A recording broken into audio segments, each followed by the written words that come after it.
Hello students, कैसे हैं आप लोग। आप लोगों को हमारे चैनल पर स्वागत है। आज हम लोग बीसी ईसीई लेटरल एंट्री में वर्क एनर्जी एंड पावर से रिलेटेड क्वेश्चन करने वाले हैं। अभी तक हम लोगों ने वर्क के बारे में पढ़ा कि work done by constant force कितना होता है, work done by variable force कितना होता है, ग्राफ के थ्रू हम लोग कैसे वर्क डन निकाल सकते हैं। हम फिर आगे बढ़े तो हमने एनर्जी के बारे में पढ़ा, फिर हम कुछ और आगे बढ़े तो अब वर्क एनर्जी थ्योरम पढ़ा, फिर जब और आगे बढ़े तो हमने कंजर्वेशन ऑफ मैकेनिकल एनर्जी पढ़ा और उसके बाद रुक गए। अभी तो सवाल ही कर रहे हैं, अभी तक हमने पावर के ऊपर कोई भी डिस्कशन नहीं करा है। अच्छा, इतना कुछ हम लोग पढ़े हैं और अभी तक के अनुसार से हम यही तुमको एक बात बोलेंगे कि वर्क एनर्जी रिलेटेड से जो भी क्वेश्चन है, वर्क एनर्जी रिलेटेड से जो भी क्वेश्चन है, हमेशा कोशिश करना दो लोगों के पास पहुंचने का। कितने लोगों के पास? दो लोगों के पास। पहला कंजर्वेशन ऑफ मैकेनिकल एनर्जी के पास, या दूसरा वर्क एनर्जी प्रिंसिपल के पास, या वर्क एनर्जी थ्योरम भी बोल सकते हैं। अच्छा, क्या है इन दोनों की खास बात हमने पीछे वीडियो में चर्चा करा था, एक बार छोटा सा चर्चा भी कर देते हैं। जब भी फोर्सेस कंजर्वेटिव भी हो, नॉन कंजर्वेटिव भी हो, एक्सटर्नल हो और इंटरनल हो, ये ऐसे ऐसे फोर्सेस लग रहे हों, बोलो क्लियर है, तो हमेशा दोस्त वर्क एनर्जी प्रिंसिपल के पास जाएं, वो पक्का सॉल्यूशन देगा। अच्छा, अब अगर फोर्स सिर्फ कंजर्वेटिव हो, अगर सिर्फ फोर्स कंजर्वेटिव हो तो भी वर्क एनर्जी प्रिंसिपल के पास जाएं या फिर कंजर्वेशन ऑफ मैकेनिकल एनर्जी के पास जा सकते हैं। लेकिन जब भी अगर सिर्फ फोर्स कंजर्वेटिव होगा ना, तो हम वर्क एनर्जी थ्योरम के पास नहीं जाते हैं। हम ना उससे बढ़िया सोचते हैं कि कंजर्वेशन ऑफ मैकेनिकल एनर्जी के पास चले जाएं और वो ना तुरंत सोल्यूशन दे देता है। बोलो क्लियर एकदम अच्छे से। तो अपने को क्या अभी तक याद रखना है कि वर्क एनर्जी थ्योरम में, वर्क एनर्जी प्रिंसिपल में जो फोर्सेस थे, चार फोर्सेस के बारे में हम बताए थे। वर्क एनर्जी थ्योरम का ही एक केस है, उस केस में हमने क्या एज्यूम करा था कि भाई इंटरनल फोर्स, एक्सटर्नल फोर्स और नॉन कंजर्वेटिव फोर्स जीरो है, तो सिर्फ बच क्या गया? Conservative force. और कंजर्वेटिव फोर्स के चलते जो वर्क डन हुआ था, है ना, जो हम लोग निकाले थे, और वहीं से हमने क्या बोल दिया था कि यही भाई अपना कंजर्वेशन ऑफ मैकेनिकल एनर्जी है। तो अभी भी हम तुमको यही बात बोलेंगे कि कंजर्वेशन ऑफ मैकेनिकल एनर्जी उसी समय लगेगा जब फोर्स कंजर्वेटिव होगा। अन्यथा अगर और कोई भी फोर्स इंटर हुआ, बोलो क्लियर है, तो हमेशा समझ जाना कि अब तुमको वर्क एनर्जी थ्योरम के पास जाना पड़ेगा। तो सवाल उठता है कि सर वर्क एनर्जी जब लगाएंगे, वर्क एनर्जी का जब क्वेश्चन होगा वर्क एनर्जी पावर से रिलेटेड, तो हमको कैसे पता चलेगा कि कंजर्वेशन ऑफ मैकेनिकल एनर्जी लगाना है और कहां पर लगाना है? तो सुन लो, अगर तुमको लगे कि फोर्स कंजर्वेटिव है, इसका मतलब सुनना, या तो तुमको जब लग जाए कि फोर्स जो है वो ग्रेविटी वाला सब काम कर रहा है। कौन काम कर रहा है? ग्रेविटी वाला। या तुमको लग जाए कि जो भी वर्क हो रहा है वह स्प्रिंग का फोर्स काम करा रहा है, तो समझ जाना कि कंजर्वेटिव फोर्स है। कंजर्वेटिव फोर्स अपने लिए सिर्फ समझना, वर्क एनर्जी में दो ही बातें सिर्फ सीखने हैं हम लोग को बहुत ज्यादा अंदर नहीं जाना है। हाँ, अंदर जाना है, लेकिन बस दो ही टॉपिक के ऊपर। एक क्या? ग्रेविटेशनल फोर्स, और दूसरा कौन? Spring force. और ये दोनों के दोनों फोर्स कैसे हैं? कंजर्वेटिव फोर्स है। और कंजर्वेटिव फोर्स क्या होता है ये अच्छे से बता चुके हैं। बोलो क्लियर है? हमने बहुत सारे क्वेश्चन भी करे हैं इसके ऊपर। बोलो क्लियर है? आज हम लोग एक नया क्वेश्चन करने आए हैं। याद क्या रखना है अभी तक की कहानी में कि अगर ग्रेविटेशनल फोर्स दिखाई दे रहा है या फिर स्प्रिंग फोर्स दिखाई दे रहा है, तो हमेशा दिमाग में लगाओ कि कहीं ना कहीं मामला कंजर्वेशन ऑफ मैकेनिकल एनर्जी से ही होगा। ठीक है, अब हम सवाल को देखते हैं और उसके बाद आगे डिस्कस करेंगे, है ना। इस आज के क्वेश्चन की एक खास बात क्या है? आज के क्वेश्चन की एक खास बात यह है कि इस बार जो अपना क्वेश्चन है ना, वो क्वेश्चन नंबर 6 है। किसके ऊपर? तो भाई स्प्रिंग ब्लॉक के ऊपर। स्प्रिंग ब्लॉक कहने का मतलब, बोला गया है कि एक सिस्टम है, इस सिस्टम में स्प्रिंग है और ब्लॉक है, इसलिए इसको बोलते हैं, इस टाइप के क्वेश्चन को स्प्रिंग ब्लॉक सिस्टम। अच्छा, अब क्या है ये सवाल, इसको देखते हैं। अच्छा, a block of mass m is moving with velocity v। एक ब्लॉक है जिसका मास m है और वह v के वेलोसिटी से मूव कर रहा है। अच्छा, ऑन स्मूथ हॉरिजेंटल सरफेस। अच्छा, कहां पे मूव कर रहा है, तो स्मूथ हॉरिजेंटल सरफेस। स्मूथ जैसे ही दे दिया, उसने इशारा कर दिया कि भाई μ0 है। बोलो क्लियर है? इसका मतलब हम मन ही मन समझ गए कि भाई इंटरनल फोर्स नहीं लगेगा। μ0 है मतलब इंटरनल फोर्स नहीं लगेगा। अब देखना सवाल, अब सवाल तुमको मोर राय कंजर्वेटिव सुनना, क्या बोला कि स्मूथ है, इसका मतलब μ0 है। अब वो सवाल में तुमको इशारा कर दिया कि भाई इंटरनल फोर्स के चलते कोई वर्क नहीं होने वाला है, तो सुनना वो तुमको ना अब डाइवर्ट कर रहा है कि तुम चलो उधर कंजर्वेशन ऑफ मैकेनिकल एनर्जी की तरफ, है ना। अच्छा, उसके बाद क्या बोलता है, बोलता है कि when it strike with spring, जब ये स्प्रिंग से स्ट्राइक करता है, ऑब्वियस एक मास है m, वो v की वेलोसिटी से मूव कर रहा है तो स्प्रिंग से टकराएगा ही। बोलो क्लियर है? अच्छा, तो बोलता है कि when it strike the spring of spring constant k, जब स्प्रिंग कांस्टेंट k है स्प्रिंग का, तो क्या हुआ, स्प्रिंग कांस्टेंट k है ना, और क्या हुआ है कि ब्लॉक आके टकराया है किससे, स्प्रिंग से। अच्छा, तो then find the maximum compression of the spring. तो बताओ कि स्प्रिंग में मैक्सिमम कंप्रेशन कितना होगा। दिमाग नहीं लगाना है, हिंदी में सवाल को समझना है। एक ब्लॉक है जिसका मास m है और v के वेलोसिटी से मूव कर रहा है, मूव करते हुए आया और स्प्रिंग से टकराएगा। ऑब्वियस है, अगर इसकी वेलोसिटी इस डायरेक्शन में है तो टकराएगा, तो टकराया तो स्प्रिंग को दबाएगा ही। अरे सोचो ना, स्प्रिंग ऐसे लगा हुआ हो और तुम दौड़ के जाओगे तो टकराओगे स्प्रिंग से, तो स्प्रिंग दबेगा। तो पूछता है कि बताओ स्प्रिंग मैक्सिमम कितना दब सकता है, स्प्रिंग मैक्सिमम कितना दब सकता है। चलो सवाल क्लियर हो गया। अच्छा, अभी तुम लोग को याद होगा कि पोटेंशियल एनर्जी स्प्रिंग की क्या होती है, तो 1/2 kx², जहां पर k को हम स्प्रिंग फोर्स कांस्टेंट या फोर्स कांस्टेंट बोलते हैं स्प्रिंग का, या फिर इसको हम लोग स्प्रिंग स्टिफनेस भी बोल सकते हैं। किसको, k को दिखाया गया था। अच्छा, x को हम लोग क्या बोलते हैं, तो x बताता है कि कितना अमाउंट ऑफ स्प्रिंग कंप्रेस है, मतलब कि कितना कंप्रेस हुआ स्प्रिंग या फिर कितना इलोंगेट हुआ स्प्रिंग। बोलो क्लियर है? जब उसके ऊपर फोर्स लगा तो या तो कंप्रेस हुआ होगा, तो कितना हुआ कंप्रेशन, या जब उस पर फोर्स लगा के खींचेंगे तो इलोंगेट होगा, तो कितना हुआ इलोंगेशन। बोलो क्लियर है? ओके, जो है वही बताता है। अच्छा, स्प्रिंग कंप्रेस हो या स्प्रिंग इलोंगेट हो, दोनों कंडीशन में potential energy of spring 1/2 kx² होगा, जो कि प्रूफ कराया गया है। अच्छा, यहां तक की बात तो एकदम आसान हो गई, यहां तक तो बात समझ गए। अब कुछ इंपॉर्टेंट बात और बात कर लेते हैं, सुनना अच्छे से। अब बात है कि कैसे लिखेंगे हम लोग स्प्रिंग का पोटेंशियल एनर्जी। अब अच्छे से सुनना, पिछले बार भी वीडियो में बता चुके हैं और इस वीडियो में बता रहे हैं। जब भी स्प्रिंग को कोई एक्सटर्नल फोर्स कंप्रेस करे या इलोंगेट कराए, तो उस समय स्प्रिंग की जो पोटेंशियल एनर्जी है वो हमेशा पॉजिटिव लिखना।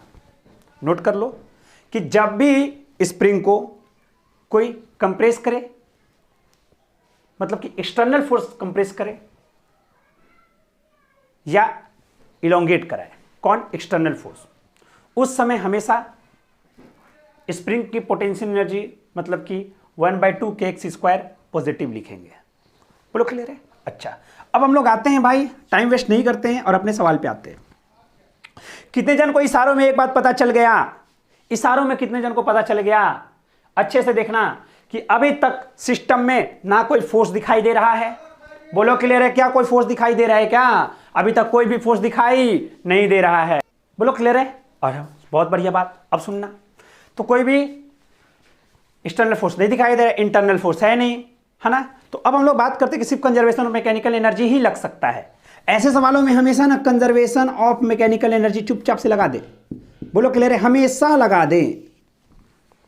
अच्छा, कंजर्वेशन ऑफ मैकेनिकल एनर्जी क्या बोलता है, तो बोलता है कि जो मैकेनिकल एनर्जी इनिशियल होता है वही मैकेनिकल एनर्जी फाइनल होता है। बोलो इसमें कोई कष्ट वाली बात नहीं है, क्या कोई दिक्कत है इसमें? तो एकदम दिक्कत नहीं है। चलो अब बात करते हैं, है ना, पूरे सिस्टम की बात करना हमको, पूरे सिस्टम की बात करेंगे अपन लोग। अच्छा सुनना, अब काइनेटिक एनर्जी अपने को पता है कि, सॉरी मैकेनिकल एनर्जी अपने को पता है कि kinetic energy initial plus potential energy initial, kinetic energy final plus potential energy final. अच्छा अब बात करते हैं, एकदम अच्छे से देखते हैं और समझते हैं ना, क्या समझना है। अच्छा देखो बताओ, क्या अभी तक के कहानी में क्या ये जो ब्लॉक है, क्या ब्लॉक के पास काइनेटिक एनर्जी है? इनिशियली बात कर रहे हैं, इनिशियल ये है कंडीशन, ये कंडीशन इनिशियल है बस, और इसी को देखना है। क्या मास के पास ये जो ब्लॉक है उसके पास वेलोसिटी है? हाँ है। तो अगर वेलोसिटी है तो इसका मतलब इसके पास काइनेटिक एनर्जी है। तो बोलो इनिशियली ब्लॉक के पास कितना काइनेटिक एनर्जी है? 1/2 mv²। अच्छा स्प्रिंग के पास है क्या? कुछ भी नहीं। अच्छा प्लस, अच्छा अब सुनना, क्या यहीं से कोई भी कैलकुलेशन हम लोग यहीं से करने वाले हैं, रेफरेंस यही मेरा रहेगा, रेफरेंस यही रहेगा। अच्छा क्या ये जो मास है, अब काइनेटिक एनर्जी की चर्चा हो गई, अब पोटेंशियल एनर्जी की चर्चा करते हैं। क्या ये मास है, क्या ये ग्राउंड पर है? बिल्कुल है, रेफरेंस लाइन भी ग्राउंड ही है, यही पे तो अगर रेफरेंस माने हैं। तो भाई पोटेंशियल एनर्जी 0 है, किसकी? इस ब्लॉक की। अच्छा स्प्रिंग में तो पोटेंशियल एनर्जी उसी समय आता है जब स्प्रिंग दबता है या इलोंगेट होता है। तो अभी इनिशियल कंडीशन में ये तो बेचारा जैसे था वैसे ही है, बोलो क्लियर है? इसका मतलब स्प्रिंग वाला भी पोटेंशियल एनर्जी क्या है? 0 है। क्यों? क्योंकि स्प्रिंग ना ही दबा है ना ही इलोंगेट हुआ है। याद कर रखना मेरे दोस्त, जब भी स्प्रिंग दबेगा या इलोंगेट होगा तो ही ना हमेशा क्या होगा, तो पोटेंशियल एनर्जी आएगा, अन्यथा आने वाला नहीं है।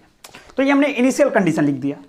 अब आते हैं, अब कितने जन को ये बात समझ में आ गया है कि एक कंडीशन और बनेगा और वह कंडीशन फाइनल कंडीशन होगी, और जब कंडीशन फाइनल होगी तो क्या वो ऐसे हो जाएगा और ये मास यहां पर आ जाएगा। और सुनना अच्छे से कि जब वो हो जाएगा मैक्सिमम कंप्रेशन, क्या हो जाएगा? Maximum compression. तो क्या जब मैक्सिमम कंप्रेस जब कर देंगे हम, असल में मैक्सिमम कंप्रेशन ऐसे हो रहा है, तो ये मैक्सिमम कंप्रेशन हो गया, तो क्या अब की बार ब्लॉक रुक जाएगा? अबे देख, जब कंप्रेस मैक्सिमम कर देगा तो उसी समय हम लोग सारा कैलकुलेशन कर रहे हैं। तो जब मैक्सिमम कंप्रेशन हो गया इसका मतलब अब ब्लॉक रुक गया, अरे स्प्रिंग तो पूरा दब चुका है, और मैक्सिमम कंप्रेशन मतलब कि अब इससे ज्यादा कंप्रेस नहीं हो सकता स्प्रिंग, ये स्प्रिंग है ना, अभी हो गया कंप्रेशन, तो ब्लॉक आके यहां पर तो रुक जाएगा ना, और इसी समय हमको सारा कैलकुलेशन करना है। तो अब बोल, इस अवस्था में जब फाइनली हुआ, जब इसको मैक्सिमम कंप्रेशन हो गया, उस समय ब्लॉक बेचारा क्या कर रहा है? तो ब्लॉक रुका हुआ है, क्योंकि अब वो बेचारा अंदर और जा नहीं सकता है, क्योंकि वो मैक्सिमम कंप्रेशन करा दिया स्प्रिंग का। तो जब जा नहीं सकता है, इसका मतलब यहां पर ही जब ब्लॉक पहुंच जाएगा तो ब्लॉक की वेलोसिटी कितनी हो जाएगी? तो 0 हो जाएगी, 0। और स्प्रिंग भी तो रुका हुआ रहेगा ना जी, स्प्रिंग थोड़ी चलने लग जा रहा है, स्प्रिंग तो रुका हुआ रहेगा ही। अच्छा प्लस प्लस, अब बात करते हैं पोटेंशियल एनर्जी। अब सुनना, ग्राउंड पे रखा हुआ है कौन? अभी भी तो मास तो ग्राउंड पे ही है ना भाई। तो मास अगर ग्राउंड पर है तो इसके लिए पोटेंशियल एनर्जी किसका? इसका, बॉडी का, ब्लॉक का, अभी भी 0 है। ठीक। अच्छा क्या स्प्रिंग दबा है क्या? हाँ बिल्कुल दबा है। अरे स्प्रिंग दबा है कि नहीं? देखो ना, दबाया ही है ना। तो हम पहले ही बताएं कि जब स्प्रिंग दबेगा या इलोंगेट होगा तभी चुपचाप से ना कंजर्वेशन, सॉरी उसी में चुपचाप से में पोटेंशियल एनर्जी होगा स्प्रिंग का, है ना। कब? जब स्प्रिंग दबेगा, जब स्प्रिंग दबेगा या इलोंगेट होगा, तो समझ जाना कि पोटेंशियल एनर्जी अब हमको लिखना है। अच्छा तो दबता हो या इलोंगेट होता हो, स्प्रिंग की पोटेंशियल एनर्जी ½ kx², और यह है मैक्सिमम। बोलो क्लियर है? अब तुम खुद बोलो, अच्छे से बोलना। क्या यहां पर लिख सकते हैं 1/2 mv²? बोलो क्लियर है? अच्छा 1/2 kx मैक्सिमम का स्क्वायर। अच्छा देखना, तो 2 से 2 कैंसिल। अच्छा लिख सकते हैं mv²/k इंटू, अच्छा क्या x मैक्स को लिख सकते हैं? x मैक्स को देखना, तो x मैक्स में है ना स्क्वायर हटा दे रहे हैं, ठीक है। तो यहां पर v/m/k जनरल एक्सप्रेशन है। पता है एक खास बात कि जो एली में जो क्वेश्चन आते हैं ना, वो तुमको ये नहीं देगा कि स्प्रिंग स्टिफनेस 2000 न्यूटन मीटर है, नहीं, न्यूटन पर मीटर, ऐसा सवाल ही नहीं देगा। मास 5 किलो, नहीं, बहुत कम रेयर सवाल देता है। वो ना ऐसे बोल देगा कि मास m है, स्प्रिंग स्टिफनेस k है, तो उसका कैलकुलेशन बताओ, और आंसर कुछ इसी टाइप में आते हैं। कोई डिजिट में ना बहुत कम आंसर होते हैं, है ना। जैसे आ जाएगा कि 5 सेंटीमीटर, ऐसे सवाल बहुत कम होते हैं। ऐसा नहीं कि नहीं होते हैं, लेकिन मैक्सिमम ना कम एक्सप्रेशन वाले सवाल उसके बहुत ज़्यादा होते हैं। बोलो क्लियर है? ये बात एकदम समझ में आ गई अच्छे से? यही पूरा कहानी है। अब पूरे कहानी में से हम क्या सीखे? इससे हम यही बात सीखे कि जिस पॉइंट पर, अच्छे से सुन लेना, जिस पॉइंट पर x मैक्सिमम हो जाता है कंप्रेशन, मैक्सिमम कंप्रेशन, वहां पर ब्लॉक की वेलोसिटी कितनी हो जाती है? 0। बस यही बात इससे सीखे हैं, और कुछ भी खास बात नहीं सीखे हैं। देखिए इसमें कोई खास बात नहीं है। अपने को एक बात पता है, सुनना, लॉजिकली सुन, लॉजिकली सुन, क्या कहानी है ना। इसके पास काइनेटिक एनर्जी है इनिशियली, और इसके पास कुछ भी नहीं है, तो इस साइड का एनर्जी कितना हो गया? तो सिर्फ इसके पास काइनेटिक एनर्जी।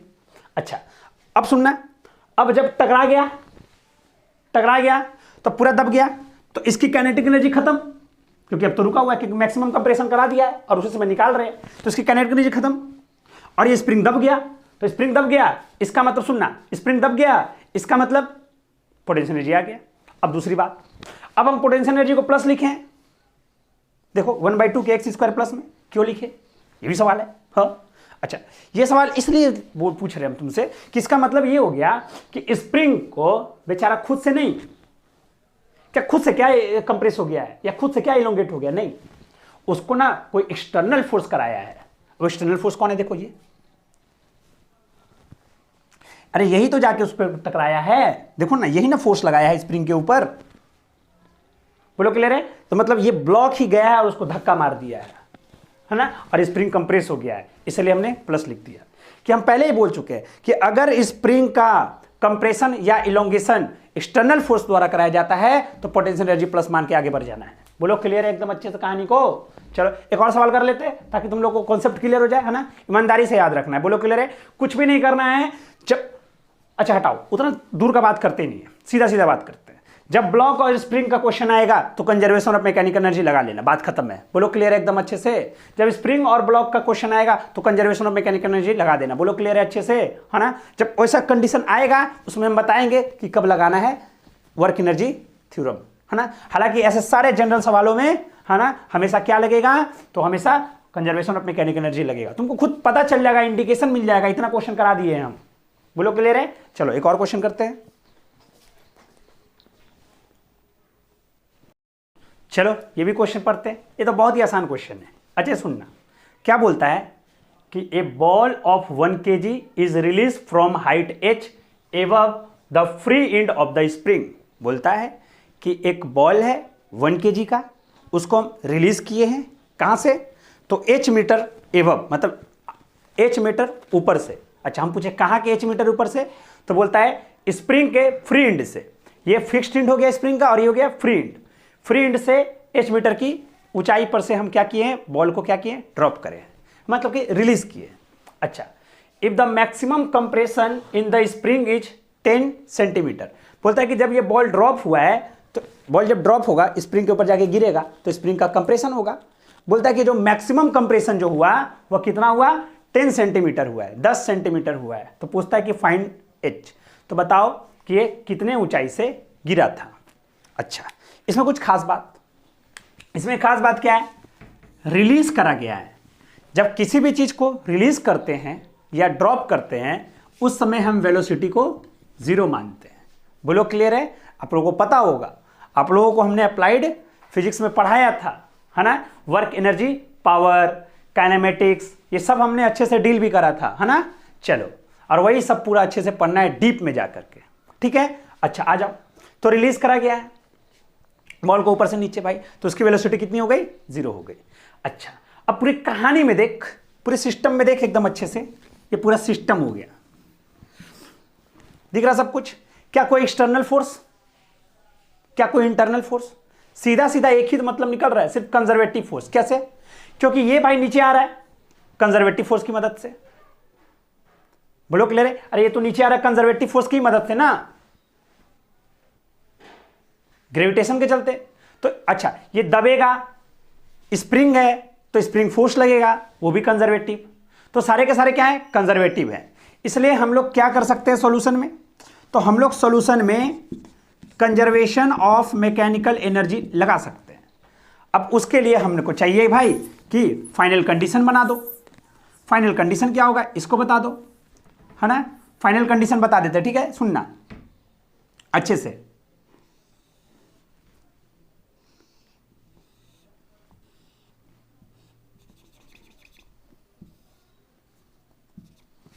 बोलो क्लियर है। स्प्रिंग ऐसे दब जाएगा, स्प्रिंग ऐसे दब जाएगा, बोलो क्लियर है। और बॉल ये मेरा लेबल है, इसको हम रेफरेंस लाइन मान लिए हैं, इसको हम क्या मान लिए हैं, रेफरेंस लाइन। और बॉल अब यहां पर आ गया है। अच्छा, ये जितना कंप्रेस हुआ होगा ये भी तो उतना ही नीचे आया होगा, है ना। तो ये दूरी कितनी हो गई, 10 सेंटीमीटर। ये फाइनल कंडीशन हो गई, बोलो क्लियर है। अब आते कंजर्वेशन ऑफ मैकेनिकल एनर्जी लगा देते हैं। Mechanical energy initial is equal to mechanical energy final.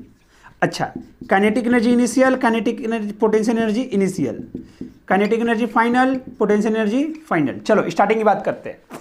क्या स्टार्टिंग में रेफरेंस हम ये मान के चल रहे हैं, रेफरेंस हम ये लाइन मान के चल रहे हैं ना।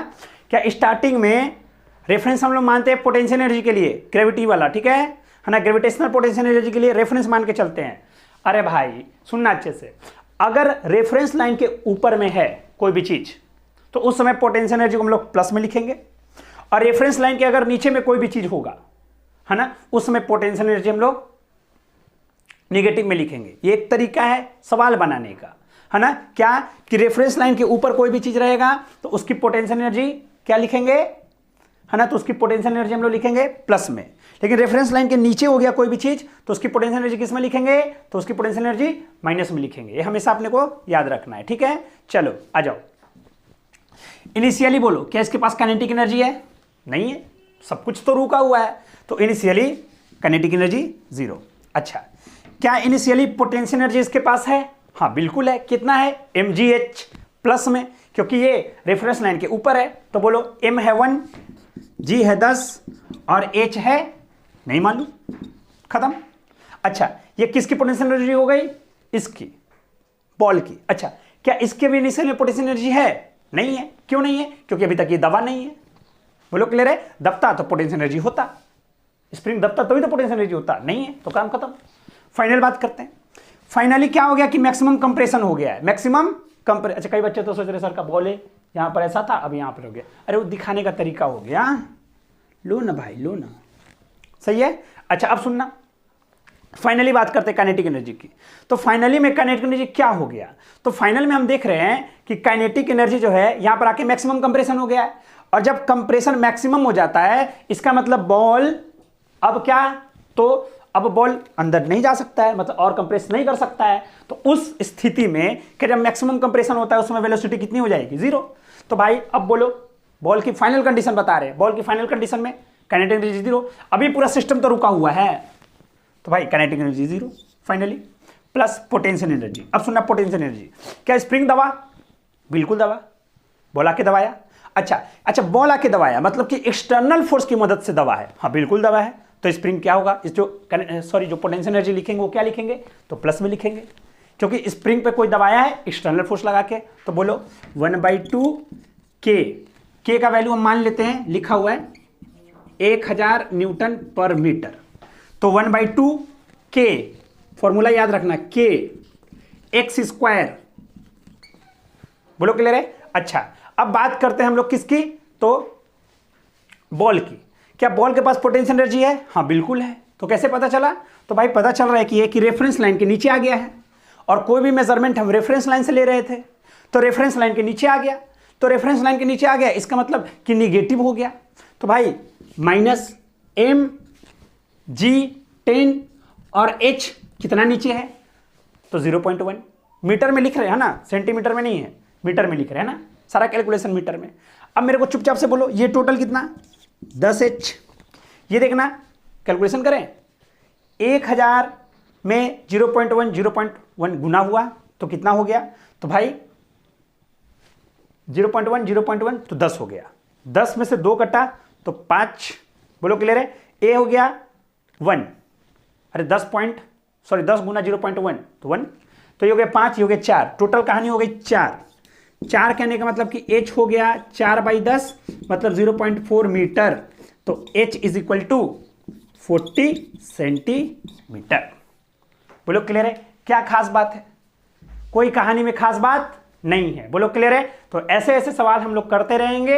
याद रखें अगला जो सवाल होने वाला है वो हम लोग फ्रिक्शन के ऊपर करने वाले हैं, ठीक है। तो अब हम लोग फ्रिक्शन स्टार्ट करेंगे और उसके ऊपर जम के चर्चा करेंगे। बोलो क्लियर है। चलो फिर मिलते हैं हम लोग नेक्स्ट क्लास में। अगर आपको ये वीडियो अच्छा लग रहा है तो इसको ज्यादा से ज्यादा शेयर करें, ठीक है। चलो फिर, थैंक यू वेरी मच।